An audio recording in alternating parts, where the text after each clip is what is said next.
Hey everybody, welcome back to the channel, and this is kind of the figure I've been waiting for a really long time. It's the Black Krrsantan figure. You remember when I was complaining that after the Book of Boba Fett showed off this figure that they gave us that Chewbacca dipped in the black paint and it was all shiny, and I was saying, why didn't they take advantage and come out with a TV version of Black Krrsantan?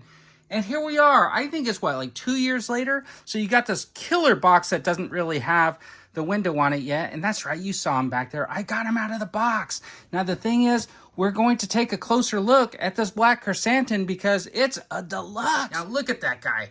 That is actually really cool. These are cool because they're flexible, which is really nice. I really like the fact that this belt piece is separate and it's got this little detachable piece on here.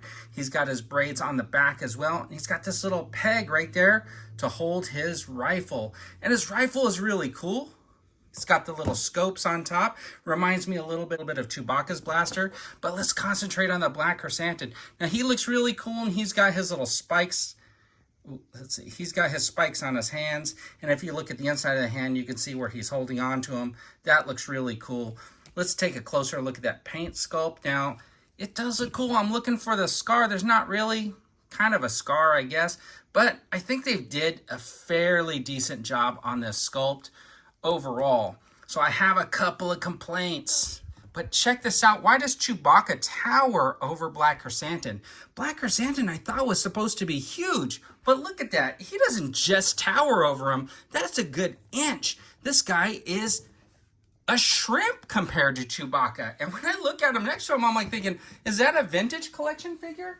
So the only other thing I got left to do is just see, does he really tower over Boba Fett? So I guess he does tower a little bit over Boba Fett, so that's kind of cool. But still, I mean, does that really mean Chewbacca is that much bigger than everybody? That is crazy. So this Black Krrsantan to me looks a little bit small, and probably because I did a custom a while back when I thought they should have come out with their own, and my Black Krrsantan is much taller. So here's the thing. I think it looks pretty decent. I did all the paint work myself. I did buy a kit, same type of belt loops and stuff, but I did my own painting. And then I gave him that Chewbacca from the Solo Star Wars story blaster, which I think was a pretty good fit. The only difference is these things are flexible and this is not.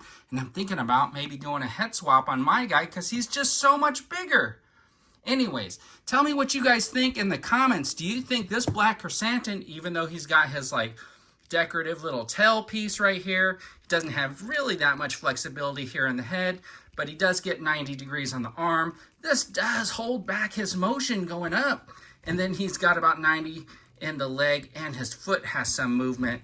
So do you think this guy should have been bigger, beefier, or do you think his size is perfect because Boba Fett appears to be a shrimp compared to him, even though if you put the real Chewbacca there, Chewbacca just towers over them? Or would you have rather had it be like my custom, where he was just about the same size as Chewbacca? Let me know what you guys think in the comments. And as always, have a fantastic day.